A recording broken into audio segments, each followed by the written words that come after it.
Meus queridos irmãos, que a paz do Senhor nos envolva a todos nesta manhã.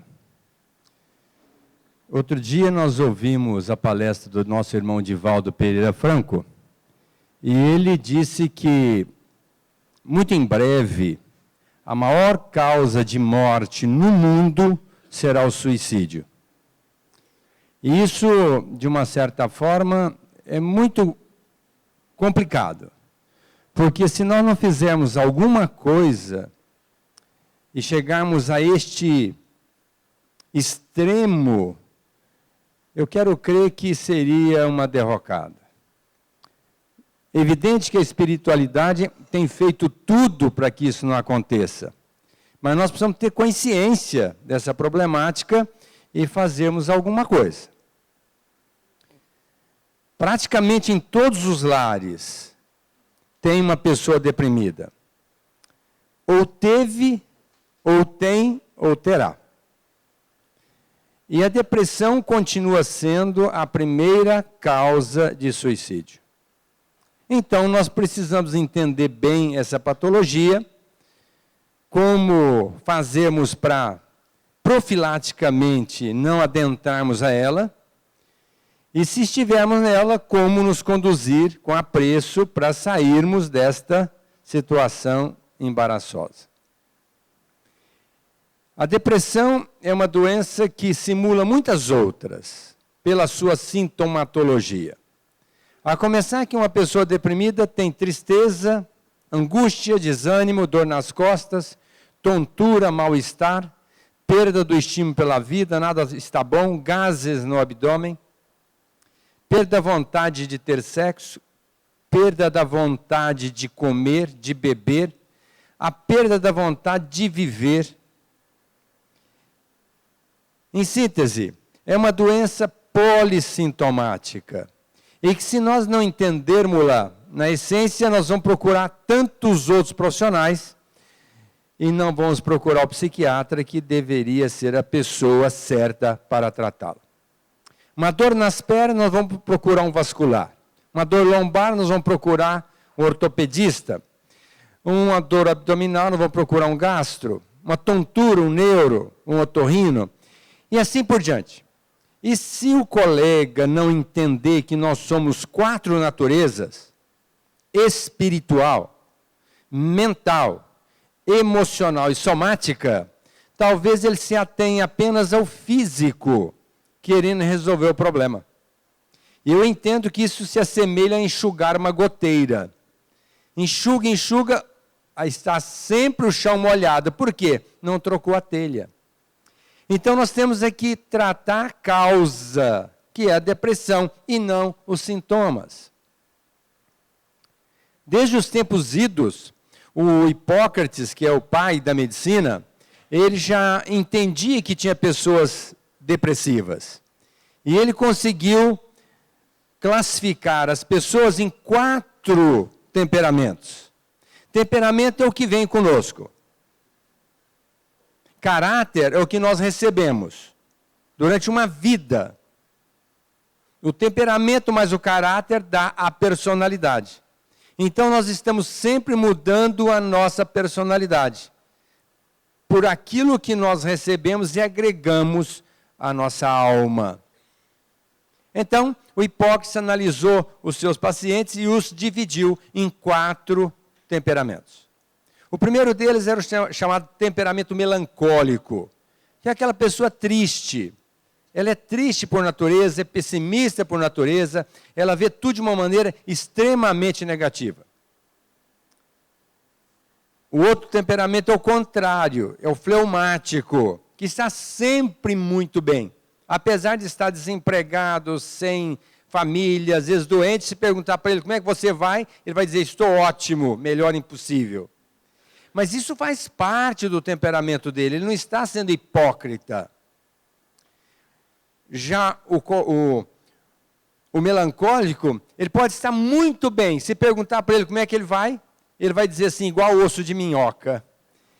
Não sei se minhoca tem osso, mas é mais ou menos dizendo que está tudo mal. Então, são 2 temperamentos bem extremados. Um numa ponta e outro na outra. Um outro temperamento é o colérico. É aquela pessoa que vive de cara feia. Faz questão, inclusive, de mostrar a sua cara antonha. Aquela pessoa que chega em casa, a mãe fala assim, seu pai chegou. O moleque entra debaixo da primeira mesa, da primeira cadeira, de medo do pai. É aquele administrador de empresa. Falo eu, obedeçam e acabou. Em detrimento do bem-estar de quem quer que seja. É uma pessoa que não tem amigos. Porque sempre a palavra dessa pessoa é a final. Pouco importando as consequências e as circunstâncias. Um outro temperamento é o chamado vendedor ou sanguíneo, que é aquela pessoa que vende uma imagem, principalmente pela palavra. É o vendedor, ele tem que vender o seu objeto, aquilo que ele quer vender, o seu produto. Então, ele gesticula, ele fala, ele tenta convencer, e essa pessoa tem necessidade de falar. Esses 4 temperamentos podem se deprimir, mas o que se deprime mais facilmente é o melancólico, que basta alguma coisinha acontecer para essa pessoa se sentir a mais infeliz das criaturas, se autocomiserar, se achar sempre a coitada da vida e se deprime. O fleumático só se deprime, via de regra, quando rompe a conjugalidade, quando se separa no casamento. Dificilmente o fleumático se deprime. O colérico é quando chega no final da vida e ele faz uma análise e percebeu que voltou para dentro de casa e já não foi bem aceito. Porque ele critica tudo, ele censura tudo, sempre a sua palavra é a final. E depois, não granjeou amigos, aposenta e ninguém vai à casa dele. Já a família não está muito afeita à estada daquela criatura dentro de casa 24 horas. Os amigos não vêm, lá fora ele não tem ninguém. E depois já está às vésperas de voltar para o plano espiritual e percebeu que não fez grandes coisas para sustentá-lo espiritualmente. E aí ele se deprime. O vendedor ou sanguíneo, é fácil entender por que ele se deprime. Ele tem que falar. Eu tenho uma sobrinha que ela iria fazer odontologia. Eu a vi na faculdade de administração. E disse, mas minha filha, como? Você me disse sempre que queria ser odontóloga? Aí ela disse, tio, eu tratar do paciente de boca aberta, não podendo falar com ele, não é o meu perfil. Eu vou fazer administração, porque aí eu vou administrar, vou falar, vou... E foi exatamente isso que ela fez. Então, qualquer firma grande que vai ter um funcionário, que vai ficar com o telefone no ouvido, fechado num cubículo, só ouvindo e não tendo com quem falar e vender uma imagem, esta instituição pede sempre o auxílio de um psicólogo para ver se aquela pessoa está aparatada para ficar sozinha, fechada, sem se comunicar lá fora. Então, esses 4 temperamentos se deprimem, exatamente por essas situações inusitadas. Mas tem uma fórmula da depressão, porque depressão são 3 tipos de depressão. Uma delas é a depressão endógena, que já vem com a pessoa. É aquela criança que é quietinha, não fala, ensimesmada, vive quase sempre no quarto, e se falar alguma coisinha a mais, ela já chora. Então, essa pessoa já traz com ela, no seu temperamento, a tristeza, a melancolia. E depois, seria não tratada, não atendida, desenvolve muito rapidamente essa depressão que já está embutida nela. E nós sabemos que, na grande maioria, quase absoluta, essa pessoa traz no imo da alma um sentimento de culpa por alguma coisa que fez no passado. E que, chegando no plano espiritual, se deu conta, sentiu a gravidade, não conseguiu se superar e reencarna com aquele sentimento de culpa embutido numa nova encarnação. Porque hoje nós temos o nosso perispírito assambarcado, ele está bloqueado, muitas das vezes, pelo nosso corpo. Mas no plano espiritual, o perispírito é muito influenciável.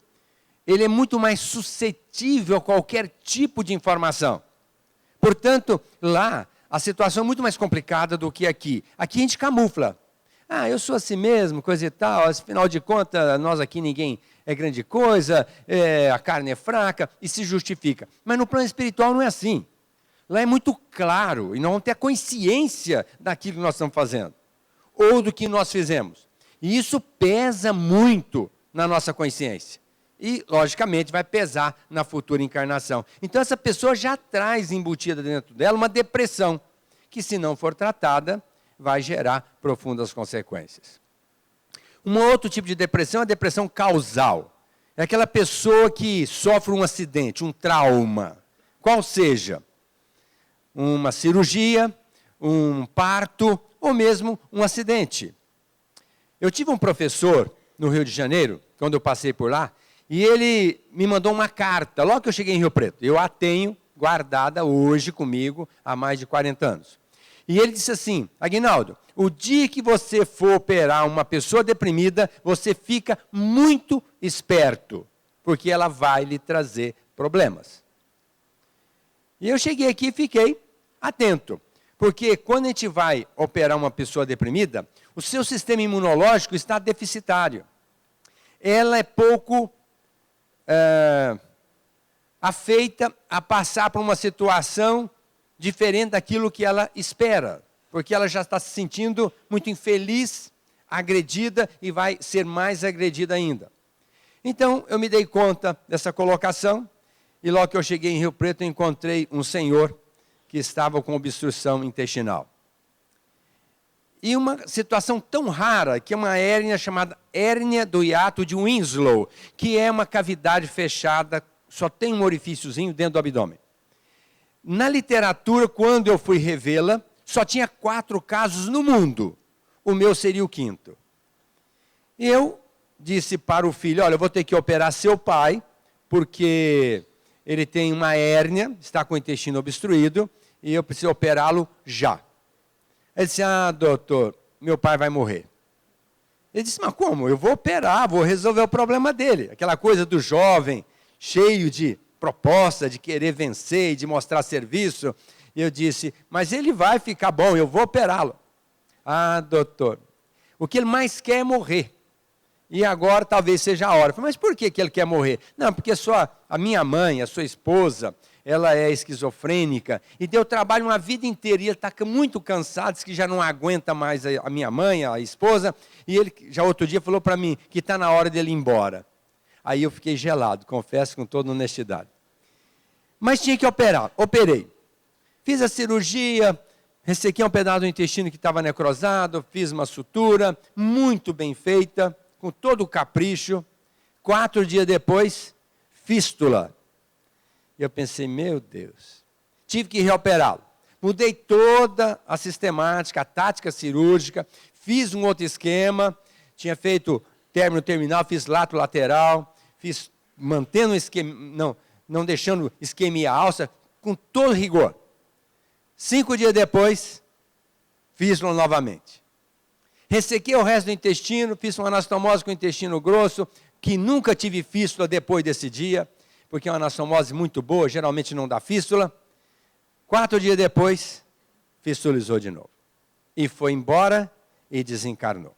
Então, quando nós médicos sabemos que a pessoa está deprimida, nós temos que primeiro cuidar da alma, para depois cuidar do corpo. A não ser numa situação extremada de urgência. Agora, operar uma pessoa deprimida, pode esperar. Tempestade em copo d'água. Por isso, essa é a chamada depressão causal. Mas, depressão endógena, depressão causal. Agora, terceiro tipo, que é o mais frequente, é a chamada depressão reativa. É aquela pessoa que não aceita aquilo que está acontecendo. Por isso, eu vou colocar aqui no quadro uma fórmula que eu chamo de fórmula da depressão, que é a seguinte: depressão é uma causa não aceita, gerando um ressentimento e autocomiseração. Toda pessoa que tem a depressão reativa, que é a grande maioria, passa por essa fórmula. Por que ela fica deprimida? Primeiro, porque não aceita alguma coisa que está acontecendo. Até bem pouco tempo, eu falava sobre esse assunto, mas não me dava conta de consequências mais profundas da depressão. Por que que essa pessoa não aceita? Porque na base da sua alma, do seu psiquismo, tem algumas falências espirituais. A primeira delas é o orgulho. A segunda é o egoísmo. Terceiro, segundo a nossa irmã Rosalina, a inveja. Quarto, a prepotência.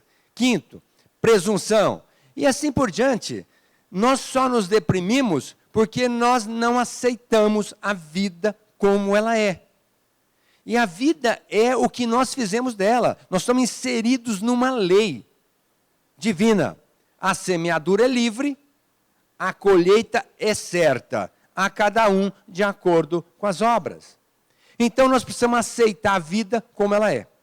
Não conformar, procurar solução, mas aceitar.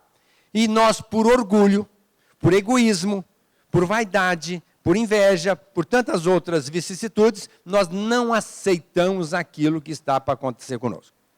Por exemplo, a pessoa não aceita perder, entre aspas, um ente querido.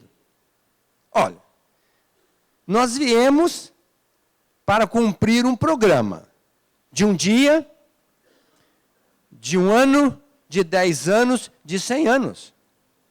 E cada um veio cumprir um programa. E ele vai embora exatamente na hora certa. A não ser quando ele, pelo karma da imprudência, acelera a sua volta. Mas tem um programa. E nós precisamos aceitar, inclusive, o desencarne dos nossos parentes. Lembro de uma história de um pai que era vidente, médium, dirigia uma casa espírita real. E ele viu um espírito, chegou para ele e falou assim, a sua filha de 7 anos vai desencarnar. Disse, não, pelo amor de Deus, não diga isso. Pois então, eu vim só comunicar a você que, infelizmente, ela não pode continuar aqui com você nessa atual existência. Disse, mas é a filha única, 7 anos, muito jovem. Por favor, peça à mãe de Jesus, a quem de direito, mas não me tire minha filha. Não tem acordo. Ela vai desencarnar por difteria, inclusive já está inserido no seu programa.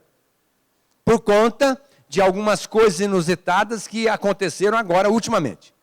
Não, pelo amor de Deus, por favor, volte lá, fale com quem você achar de direito, mas, por favor, não me tire a minha filha. O espírito voltou, consultou alguém e disse, bom, tudo bem, ela vai ficar, mas é de sua inteira responsabilidade. Ah, que bom, graças a Deus, que bom, muito obrigado. Eu e minha mulher somos espíritas, nós vamos cuidar dela muito bem, vai dar tudo certo, pode ficar tranquilo. O espírito diz, tudo bem, mas vou novamente enfatizar, daqui para frente é de sua inteira responsabilidade. Com 15 anos ela se mata. E aí, na hora do enterro, o espírito aparece para ele, olha, nós estávamos vislumbrando essa possibilidade, por isso nós queríamos desencarná-la e trazê-la mais na frente, talvez com uma neta sua, ou numa outra situação, mas não agora, como veio acontecer isso, nós já estávamos esperando. Talvez perguntasse, mas por que o espírito deixou já que ele sabia? Não, ninguém tem certeza de nada. Poderia muitas coisas acontecerem e não acontecer o suicídio. Mas, infelizmente, eles já estavam prevendo isso. Ela tinha uma ligação muito profunda com uma outra pessoa de vidas passadas, a ligação era muito forte. E no programa não estava o reencontro dos dois. E é a coisa assim do destino. Esta outra pessoa de muito mais idade mudou-se de longe para a cidade dela. E a espiritualidade, percebendo que poderia haver esse reencontro com situação complicadíssima, queria evitar o desastre do suicídio e iria desencarná-la e trazê-la numa situação mais para frente. O que seria uma coisa muito tranquila. Mas o pai, não aceitando, se colocando no direito de advogar em causa própria, de modificar um plano divino, pediu e tanto insistiu que foi atendido o seu pedido. Mas ela encontra essa pessoa, que já estava casada, com família e tudo mais, e ela não suportando viver sem essa pessoa, não querendo contar aos pais e trazer um desgosto, ela optou pelo suicídio. Então, muitas das vezes a gente não aceita, pensando que está tudo errado. Não pode ser assim, quando a gente sabe muito bem que tudo vem por vontade de Deus. Maria Dolores tem uma poesia muito interessante que fala assim: não lamentes alma boa, contratempo que te aconteça. Que a luta não te esmoreça, pois nada existe sem valor. Aquilo que te parece um desencanto devuto, é sempre um socorro oculto atuando em teu favor. Uma viagem frustrada, uma festa que se adia, uma palavra sombria que encerra uma diversão, o desajuste no carro, um desgosto pequenino, alteram qualquer destino em forma de salvação. Portanto, não chores por bagatelas, guarda a fé por agasalho. Deus te sustenta o trabalho atuando em derredor. Contrariedades no tempo, quase sempre em maioria, é um socorro que Deus te envia por bênção do mal maior. Ó, tudo que vem de Deus é a bênção do mal menor. Porque se Deus fosse cumprir o programa para valer na íntegra, seria a bênção do mal maior. Mas Deus sempre coloca a bênção do mal menor. E a gente não aceita. Não aceita porque nós achamos que temos o direito. Aí vem o orgulho. Mas como? Comigo? Logo eu? Porque eu não mereço isso. Aí vem o egoísmo.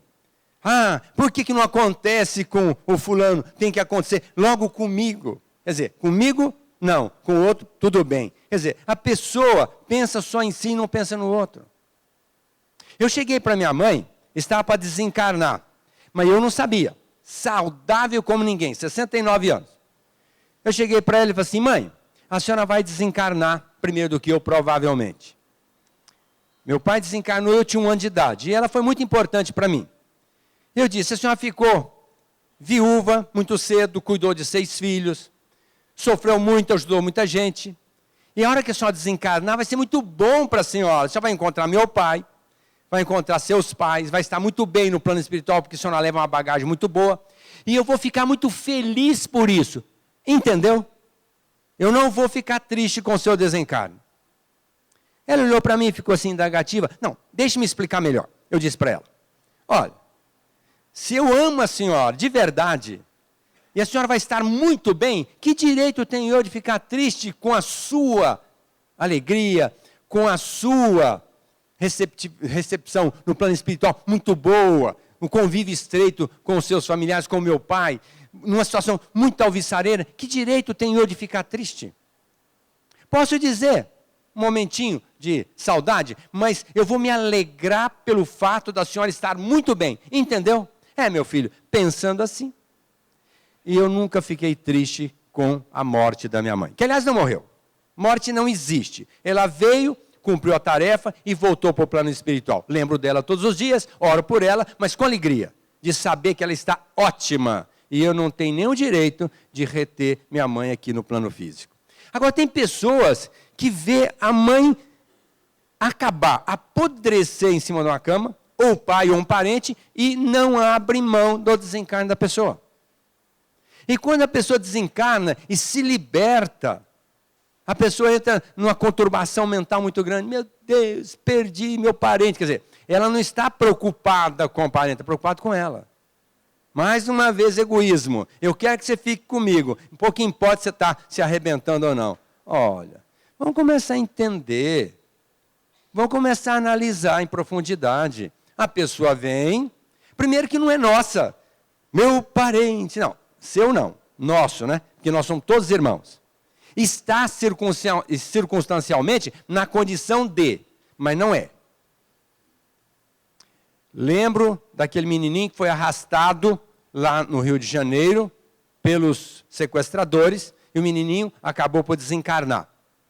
Depois ele manda uma carta psicografada dizendo aos pais: eu agradeço muito o fato de vocês terem me recebido.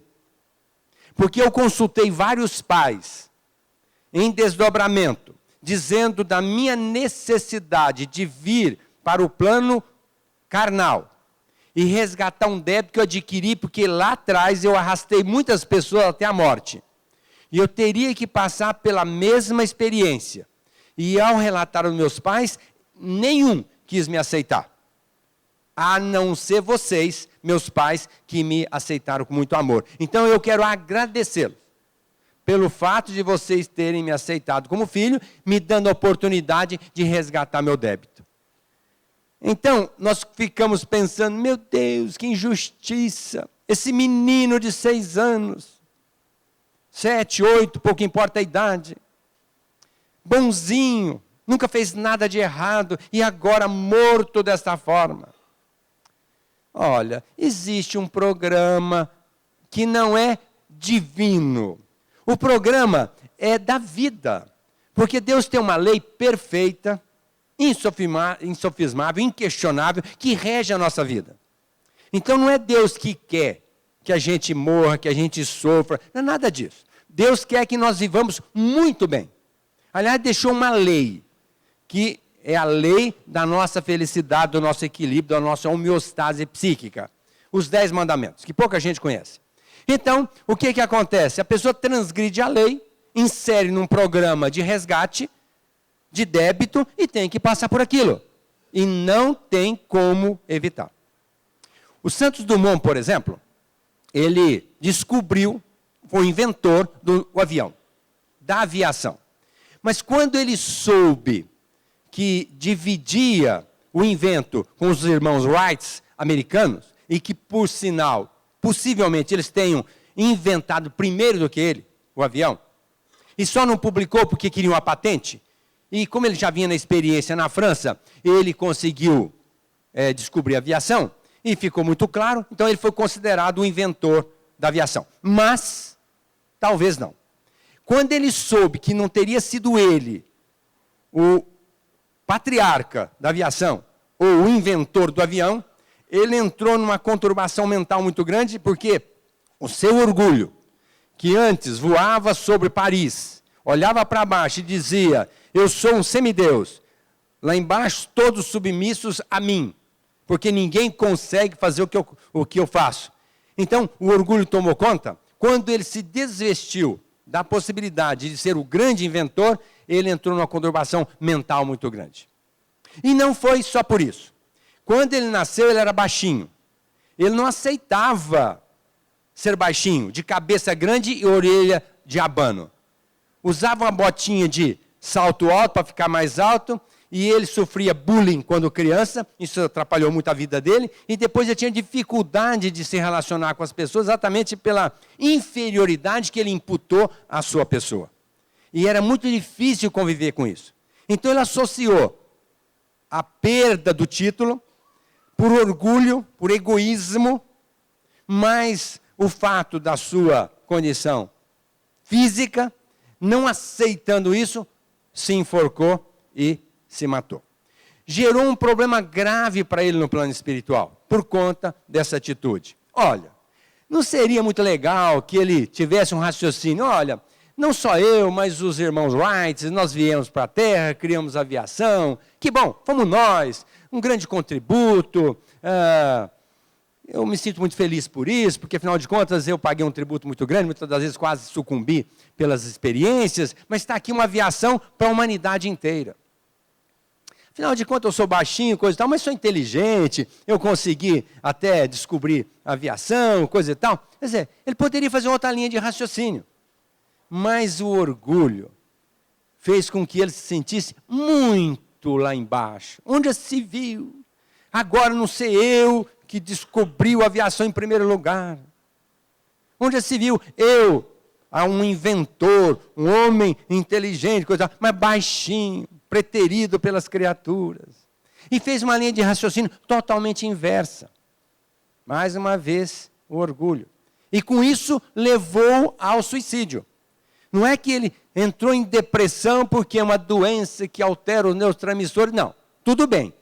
Quando a pessoa entra em depressão, há uma diminuição dos neurotransmissores, que nós vamos falar depois como isso acontece, e a pessoa se deprime. Mas a causa está lá atrás, em outra vida passada, no plano físico.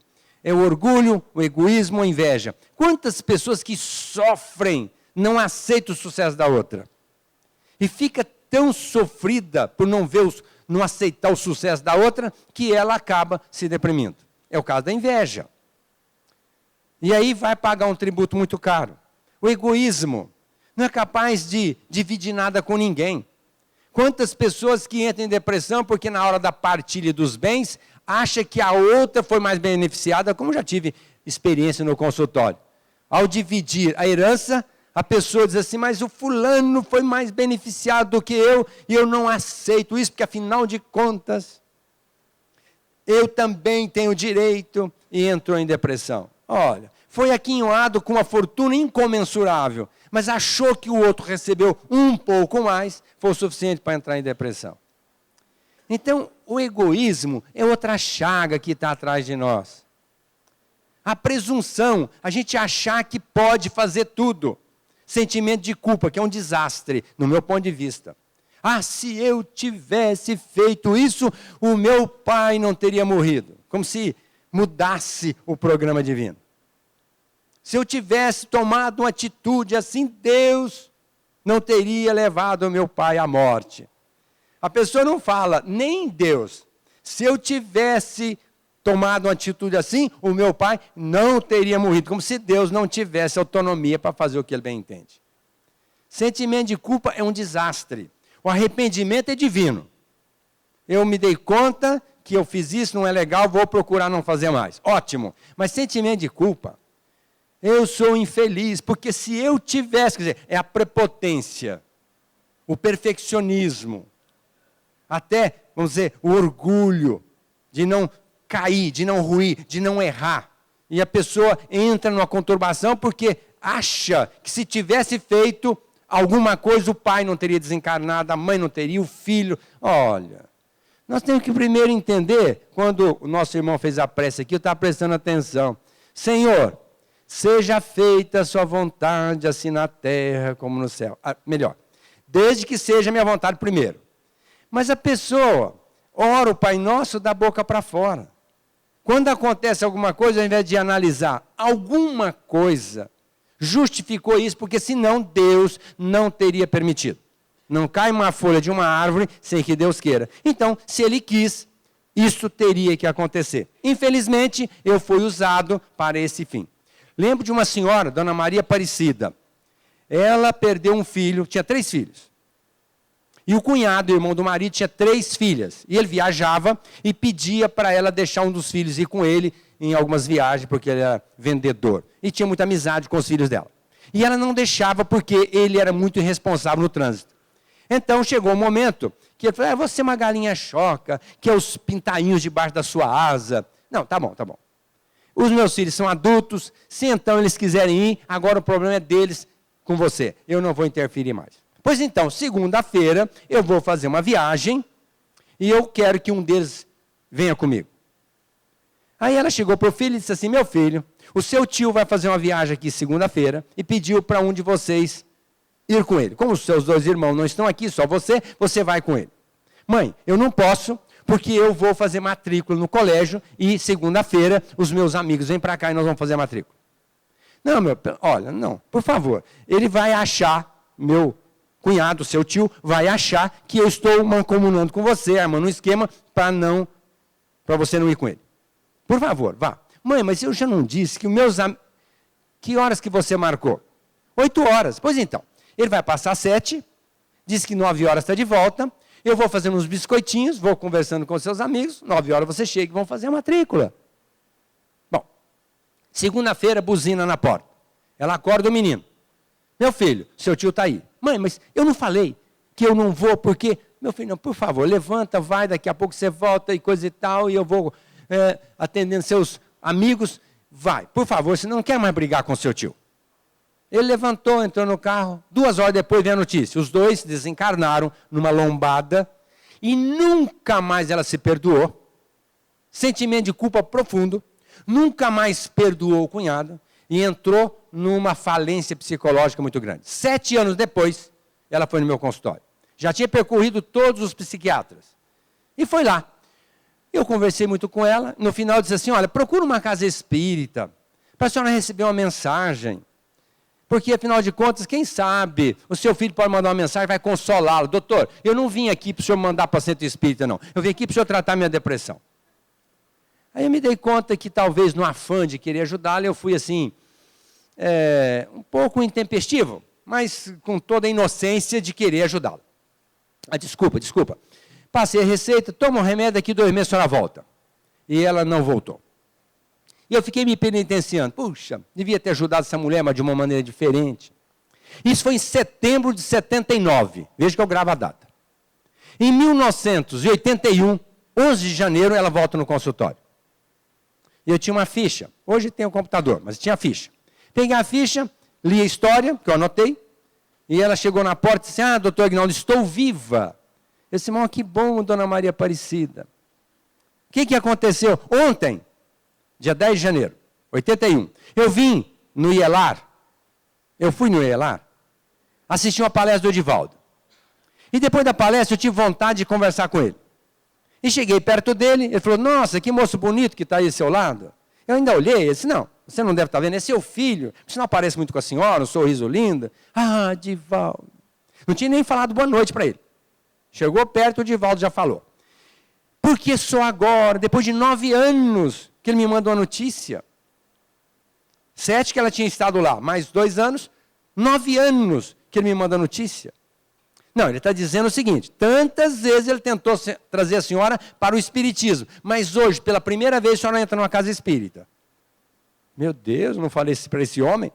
E olha, ele está dizendo que naquele dia, onde ele estivesse, ele tinha um compromisso de voltar para o plano espiritual e se integrar a um grupo de jovens que trabalha para recuperar viciados aqui na Terra. E está dizendo que a senhora chora lágrimas amargas sem razão. Enquanto que deveria trocá-las por lágrimas de alegria, por ajudar mães que choram por razão justa. E se a senhora quiser participar com ele, comece a fazer alguma coisa pelos jovens que se drogam aqui na Terra. Porque ele está muito bem. A partir daquele dia, ele já tinha trabalho já encetado e nunca parou de trabalhar para recuperar essas pessoas da droga.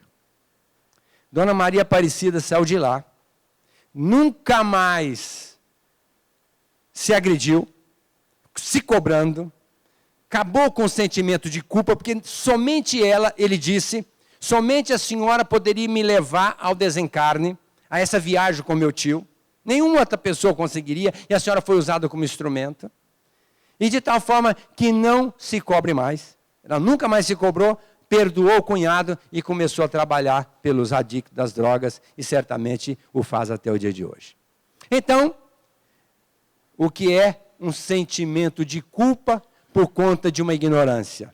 Nós somos marionetes na mão de Deus. Somos usados como Deus entende que devamos agir de acordo com a sua vontade. Então, vamos diminuir ou acabar com esse sentimento de culpa, que isso não constrói, pelo contrário, se destrói a criatura. Não aceitando, por orgulho, vaidade, egoísmo, qualquer outra situação, nós vamos nos ressentir. Vamos ficar tristes, aborrecidos, magoados, revoltados, qualquer sentimento. E aquilo pega volume. E vai uma vez ressentir, sentir novamente. E vai sentindo e acaba lá na autocomiseração. O que é autocomiseração? É dó de nós mesmos. É a reclamação. Eu sou infeliz. Por que é comigo? Por que aconteceu? E a pessoa começa a reclamar. E aí entra em depressão. Fecha a equação da depressão. Então nós não podemos reclamar. Nós temos que parar muito antes. Aceitar. E se aceitarmos, procurar não ressentir. Deixa para lá. Mas como posso deixar? Meu amigo, que eu sempre ajudei, agora aprontou comigo. Você quer que eu não fique aborrecido? Olha, seu amigo, o que você pode esperar dele? É um infeliz mais do que você. Que ainda não entendeu o verdadeiro sentido da fraternidade. O verdadeiro sentido da justiça, que é respeitar o espaço do outro. Que ainda não consegue dar um grande espetáculo no trampolim da vida. Liga não, deixa para lá. Quando o Chico deu a notícia para um espírita convicto que não lhe agradou, ele cuspiu no rosto do Chico. E o Chico chegou para o Emmanuel e falou, está vendo, Emmanuel? Olha, ele cuspiu no meu rosto. O que o Emmanuel falou? Chico, essa pessoa é assim mesmo, é um injusto, não deveria ter feito isso. O Emmanuel falou? Não. O Emmanuel falou para ele, Chico, liga não, foi uma chuvinha que caiu do céu. Então é mais ou menos isso, se a pessoa nos agride, nos violenta de alguma forma, liga não. É uma chuvinha que caiu do céu. Vai cuidar da tua vida. Porque não existe injustiça. Não existe. Existe a injustiça do ponto de vista humano, mas divino não. Quem disse isso foi Jesus, que para mim é o maior terapeuta que existe. Quem quiser viver muito bem, sem problema nenhum, conheça o Evangelho e viva. Não adianta tomar remédio. Hoje, eu estou consciente que no consultório, todos os médicos deveriam trabalhar para que a pessoa se mude interiormente, moralmente. Senão vai apenas maquiar. Vai dar um toquezinho para amenizar a dor, o sofrimento. Mas a problemática continua. Nós teríamos que dizer para a pessoa, fulano, integre-se com a proposta de Jesus. Seja mais humilde. Seja mais tolerante. Seja mais indulgente. Seja mais altruísta. Faça alguma coisa pelo outro, porque para nós acertarmos as nossas arestas, os nossos débitos, só tem uma receitinha, chama-se Evangelho e Trabalho no Bem, não tem mais nada. Vai tomar remédio a vida inteira, que é o que mais acontece hoje. Meu filho outro dia chegou para mim e falou, pai, eu acho que nós deveríamos conversar com o prefeito. Eu falei, mas como assim, Luiz? O que você quer falar com o prefeito? Para ele colocar Rivotril na caixa d'água. Porque aí não precisa estar receitando, todo mundo toma Rivotril. Qualquer probleminha, Rivotril. Qualquer probleminha, diazepam. Olha, para com isso. Nós temos que saber enfrentar o problema. É difícil agora, será fácil depois. Vamos usar o nosso raciocínio, a nossa inteligência, nosso cabedal de conhecimento. Não é se anestesiar tomando remédio, é o que todo mundo faz. Outro dia uma moça chegou no meu consultório e falou assim, para minha secretária, pede para o doutor Aguinaldo receitar um calmante para mim. Nem teve a dignidade de consultar, pede para ele receitar um calmante para mim. Olha. Primeiro que nem sei por que razão ela queria tomar o calmante, mas talvez fosse apenas uma jovem que nem tivesse motivo, mas enfrenta uma dificuldade. Hoje é muito frequente o jovem no vestibular, eu quero tomar um calmante que eu estou muito nervoso pelo vestibular. Para com isso. Estude e passe no vestibular. Não passou esse ano, passa o ano que vem, não passou o ano que vem, passa depois. Mas tomar calmante não resolve, embota a mente. E hoje, todo mundo que toma calmante a vida inteira e não se dá o direito de parar com essa droga, acaba comprometendo a mente. Então nós temos que tomar um remédio em situação extrema. E logo que melhorou, pare. Mas a pessoa, me dei bem, vou tomar a vida inteira. Ora, para com isso. Então hoje nós temos a obrigação, como médico, de chegar para a pessoa, mostrar para ela que ela tem que rever os seus conceitos. Se está com dor de estômago, porque está brigado com os pais. Se está com diarreia, porque não está aceitando o patrão que deu umas ordens, que não está coadunando com a sua maneira de ver. Se está com dor nas costas, é porque está muito tenso, assumindo uma proposta de trabalho além da sua capacidade. Vamos conversar com a pessoa, para ela mudar. Senão vai dar remédio não vai resolver. Então, nós precisamos agir na causa. Agora, não conseguiu superar? Não aceita? Então procure não ressentir e ter uma desculpa positiva, que sempre tem. É o outro lado da moeda. E se chegou a se ressentir, não reclame, porque se reclamar, vai fechar a depressão.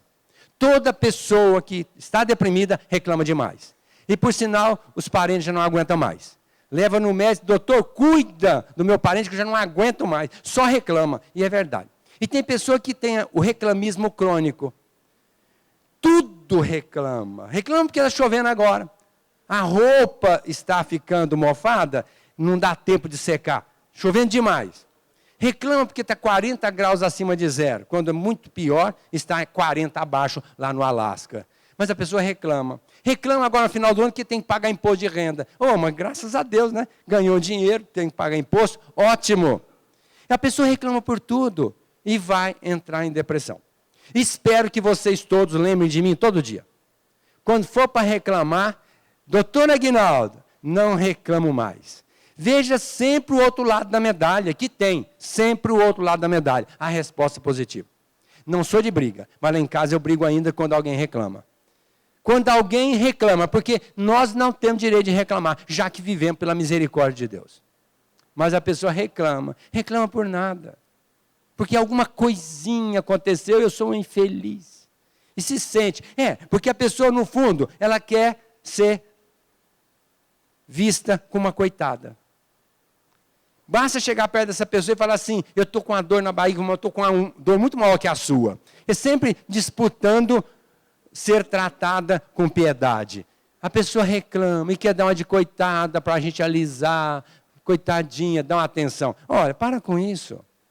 Vamos dar uma volta por cima. Isso não é nada, daqui a pouco passa, vou procurar os canais competentes, vou procurar resolver, porque temos que lutar para resolver a problemática, mas aceitando. E com isso nós não vamos nos deprimir. Mas, se não fizemos nada disso, não aceitamos, ressentimos e reclamamos, entramos em depressão, vamos fazer o tratamento. Agora vamos tratar. Procurar um terapeuta, um psicólogo, um psicanalista, para conversar, para entender que está tudo certo. Ou pelo menos tem solução para aquilo, ou procurar rever os conceitos, procurar uma nova dinâmica. O terapeuta vai dar força para essa pessoa, ou pelo menos dar força para ela suplantar aquela dificuldade. Então, fazer uma terapia. Um amigo pode ser um terapeuta. Eu tive um parente, assim, muito chegado na família, que ele sofreu um processo depressivo e tomou até choque na cabeça. E não saiu da depressão. E um amigo chegou para ele, vou te curar. Como você vai me curar? Você não é médico? Não, vem comigo. E levou esse meu parente para fazer halteres. Na época não tinha as academias da vida, foi fazer musculação. E de tanto fazer musculação, liberou beta-endorfina, que é produzida pelo músculo, e acabou ficando bom. Um amigo, conversando, dando força, levou para um lugar que se fazia halteres e acabou por resolver o problema dele. Um amigo também pode dar uma opinião. E, às vezes, consertar a vida da pessoa. Uma opinião positiva. Ah, liga não, isso não é assim mesmo, mas você tem condição. A terapia pode ser instituída por um amigo quando ama a criatura, porque um dia perguntaram para o Sócrates, para o Freud, que é o pai da psicanálise, mestre, terapia cura? Ele disse assim, cura. Mas como? Quando o analisado sentiu o amor do terapeuta por ele, ele se cura. Então, o terapeuta ama o paciente, dá subsídios. A criatura entende a proposta e faz e se cura. Então, o maior terapeuta, no meu ponto de vista, é Jesus, que já deu todos os recados diante de qualquer problemática que a gente tenha, como nós devemos fazer. É só seguir a orientação dele, estaremos curados definitivamente. Bom, ou senão vamos procurar um psiquiatra, que vai dar um antidepressivo. O antidepressivo tem a finalidade de aumentar o neurotransmissor, porque uma célula nervosa não tem ligação com a outra, ligação anatômica, elas são separadas. E a ponte de ligação é através de uma substância chamada neurotransmissor, que quando a pessoa se deprime, o neurotransmissor cai, porque algumas enzimas destroem o neurotransmissor ou um elemento compete com o neurotransmissor e impede que ele haja. O antidepressivo age bloqueando a enzima ou bloqueando o competidor do neurotransmissor, liberando o neurotransmissor para a pessoa continuar a sua vida, entre aspas, normal. Mas se a pessoa não fizer alguma coisa para mudar o seu psiquismo, a maneira de ver, depois de algum tempo aquele remédio não faz efeito mais. Troca para outro. Se não mudar, vai passar para outro. E hoje nós sabemos que o remédio só cura 50% das depressões. 50% tem que buscar outras situações alternativas. Pode ser uma acupuntura para tirar uma neurofibromialgia, pode procurar uma outra academia fazendo exercício, ou procurar uma yoga que vai trabalhar a ansiedade, porque existe a depressão ansiosa, para aplacar a ansiedade, vai fazer yoga. Alguma outra medicina alternativa, porque o remédio só cura 50%. Um outro elemento, além do psiquiatra, que hoje já orienta muito para a pessoa também fazer exercício, porque a musculação libera beta-endorfina, que é uma substância que dá bom humor, dá ânimo, disposição. Então, além do remédio, fazer uma academia, uma caminhada, um exercício, qualquer exercício que exija do músculo, para produzir a beta-endorfina. Feito tudo isso, não resolveu, ainda tem outra saída. Procurar uma casa religiosa, qual seja. Qualquer uma. Porque em todas as casas religiosas, pelo menos as nossas aqui, evangélicas, católicas, espíritas, tem o terapeuta divino que se chama Jesus. Conhecer o evangelho e colocar no coração. Vai curar definitivamente a sua problemática. Se chegar à casa espírita, vamos acolher essa pessoa com muito amor, com muito carinho. Porque ela está desacreditada por todo mundo e por ela mesma. Então vamos acolhê-la, abraçá-la, dizer, vem conosco, nós vamos te ajudar e por certo você vai se dar bem e vai resolver sua problemática. Nunca digam, vem para cá e nós vamos resolver seu problema. Não digam isso. Vem para cá, nós vamos acolhê-lo, ajudá-lo e você vai resolver a sua problemática. Com os subsídios da doutrina. Porque o que a doutrina tem mais de elementar, eu chamo de GPS. Mostrar o caminho. E Jesus tem a lei. Como nós devemos nos conduzir. A doutrina espírita e o Cristo dá todos os recursos para nós vivermos muito bem. Agora, conhecendo a doutrina, nós vamos entender o porquê. Porque a grande problemática é a ignorância. Nós não sabemos por que isso aconteceu, por que comigo. Olha, porque você ainda precisa passar por essa experiência. Talvez até não tenha débito, mas é uma aprovação. Para a gente crescer, melhorar, progredir. E a pessoa não aceita a prova e não é aprovado. Então, a doutrina espírita tem mostrado isso. Um outro elemento muito importante é o trabalho no bem. Além do passe da água fluidificada, que são elementos energizantes. Mas até um certo ponto, porque se a pessoa não mudar, depois de algum tempo também não vai surtir efeito. O trabalho no bem é um grande recurso. Porque a pessoa, na continuidade, fazendo um trabalho no bem, cria dentro dela o que nós chamamos de compaixão. Sentir a dificuldade do outro. E quando a gente sente a dificuldade do outro, a primeira coisa que vai acontecer é a gente perceber que o nosso problema é muito pequeno. Extremamente pequeno. Porque até então nós achamos, meu Deus, é demais para mim. Não há fardo além do ombro de Jesus. A gente acha que está além do nosso ombro. Mas quando a gente vê o problema do outro, que é 10 mil vezes maior do que o nosso fica pequeno. Então é importante lidar com a problemática alheia para perceber que o nosso problema é muito menor do que o do outro. E quando nós fazemos, quando fizerdes a um dos pequeninos, é a mim que o fazeis, diz Jesus. Quando nós fazemos o bem, nós criamos várias alternativas para a espiritualidade nos ajudar. Primeiro, pelo crédito que nós passamos a ter. Ajudamos um, ajudamos dois, 3, 4, uma infinidade de pessoas, filhas de Deus, com quem nós temos o débito insoldável, pelo menos a princípio. Logicamente, com o tempo, nós vamos acertar as arestas e vamos até auxiliá-lo de uma maneira mais efetiva. Então, quando fazemos o bem para o nosso irmão, nós estamos auxiliando Deus na execução do seu programa de ajudar os seus filhos. E essa pessoa ajudada tem um anjo da guarda, que é um espírito de alta envergadura. E quando nós estamos numa situação muito ruim, situação muito complicada, nós dizemos, agora não tem mais saída, estou liquidado. E aquele anjo da guarda, daquela pessoa que nós ajudamos, junto com o outro anjo da guarda, da outra pessoa que nós ajudamos, mas o outro anjo da guarda da outra pessoa, eles reúnem-se, não, deixa comigo, eu vou lá. Não, vamos todos nós. Chega lá e resolve o problema da pessoa. Ah, que sorte a minha, deu certo. Não existe sorte, nem azar, existe crédito e débito. O Francisco de Assis é que diz, dando que você recebe. Fez, recebeu. O quê? O que deu. Se der um tapa, recebe um tapa. Se der um beijo, recebe um beijo. Se não der nada, não recebe nada. Então, nós fazendo o bem, não vamos receber o bem. Se o malandro soubesse o quanto é bom ser bom, seria bom até por malandragem. Fazer o bem é a única malandragem que nós fazemos com Deus. Que no nosso karma está lá, tem que pagar um tributo muito caro. E a lei dele vai acontecer. E aí nós fazemos bem, e Deus chega e olha assim, e agora, como é que eu faço? Não dá para aplicar o castigo, entre aspas, a essa pessoa que errou tanto, porque agora ela mudou. O Ezequiel, um profeta bíblico, disse assim, meu pai não quer que o ímpio sofra, quer que ele se transforme. Ele se transformou, olha, agora está me ajudando, trabalho no bem, ajudando meus filhos, não vou fazer nada com ele. Vamos ver até onde. E a pessoa não sofre o karma. Diz o Pedro, discípulo de Jesus, o amor cobre uma multidão de erros. Agora, amor exige movimento. Vamos fazer alguma coisa, porque dizer que amo o próximo sem fazer nada por ele, isso não é amor. Então, vamos fazer alguma coisa. E quando a gente faz o bem, vai mudando o nosso teor vibratório. Nós vamos mudando, ficamos menos orgulhosos, menos egoístas, que é um treino. Menos vaidosos, menos invejosos, e de repente não vamos estar incursos no processo depressivo, porque nós vamos dizer, Senhor, seja feita a sua vontade, realmente, e não a minha. Me dê força para que eu supere esse momento. E que a partir de agora eu só agradeço o Senhor, não vou reclamar de mais nada. Está tudo bom demais, como diz lá em Minas Gerais. Agora a pessoa reclama.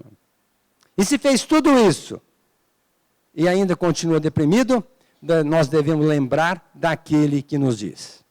Quando, nas horas do mais íntimo desgosto, o desalento invadir-te a alma e as lágrimas te aflorarem aos olhos, busca-me. Eu sou aquele capaz de sufocar-te o pranto e estancar-te as lágrimas. Quando te julgares incompreendido e perceberes que em volta de ti a incompreensão recrudesce, vem a mim.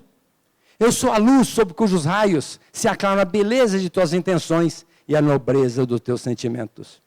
Quando inclementes te açoitar os vendavais da sorte, e não tiveres onde reclinar a cabeça, corre para junto de mim. Eu sou o refúgio, onde encontrarás guarida para o teu corpo e tranquilidade para o teu espírito. Quando se te extinguir o ânimo, para arrostares as vicissitudes da vida e te achares na iminência de desfalecer, vem a mim. Eu sou a força capaz de remover-te as pedras do caminho e sobrepor-te às adversidades do mundo. Quando te faltar a calma, nos momentos de maior aflição, e te julgares incapaz de manter a serenidade do espírito, solicita-me. Eu sou a paciência que te faz vencer os trânsitos mais dolorosos e triunfar nos momentos mais difíceis. Quando te debateres nos paroxismos da dor e tiveres a alma ulcerada pelos abrolhos do caminho, chama-me. Eu sou o bálsamo que te cicatriza as feridas, minorizando os teus padecimentos. Quando o mundo te iludir com suas promessas falazes, e ninguém mais for capaz de inspirar-te confiança, invoca-me. Eu sou a sinceridade capaz de corresponder à franqueza de tuas atitudes e excelsitude de teus ideais. Quando a tristeza e a melancolia te povoarem a alma e tudo em volta te trouxer aborrecimento, chama-me. Eu sou a alegria que te insufla um alento novo e te faz ver as belezas do teu mundo interior. Quando um a um te fenecerem os ideais mais belos e te achares no auge do desespero, invoca-me. Eu sou a esperança que te robustece a fé e te acalenta os sonhos. Quando a impiedade se recusar a reconhecer-te as faltas, e experimentares a dor do coração humano, chama-me. Eu sou o perdão que te levanta o ânimo e promove a reabilitação do teu espírito. Quando duvidares de tudo, até das tuas próprias convicções, e o ceticismo te avassalar a alma, vem a mim. Eu sou a crença que te inunda de luz o entendimento e reabilita o teu espírito para a conquista da felicidade. Quando já não mais provares a sublimidade de uma afeição sincera e duvidares do sentimento do teu semelhante, invoca-me. Eu sou a renúncia que te faz olvidar a ingratidão dos homens e aceitar a incompreensão do mundo. Quando enfim quiseres saber quem sou, pergunta ao riacho que murmura, ao pássaro que canta, à flor que desabrocha e à estrela que cintila, ao jovem que espera e ao velho que recorda. Eu sou a dinâmica da vida, a harmonia da natureza, eu me chamo amor. Remédio para todos os males que te assolam a alma, estenda-me, pois, as tuas mãos. Ó alma, filha de minha alma, e eu te conduzirei, numa sequência de êxtases e deslumbramentos, às serenas mansões do infinito, sob a luz da eternidade. Quando, enfim, quiseres saber quem sou, eu sou teu anjo guardião, Jesus, teu irmão, Deus, teu Pai. Muita paz.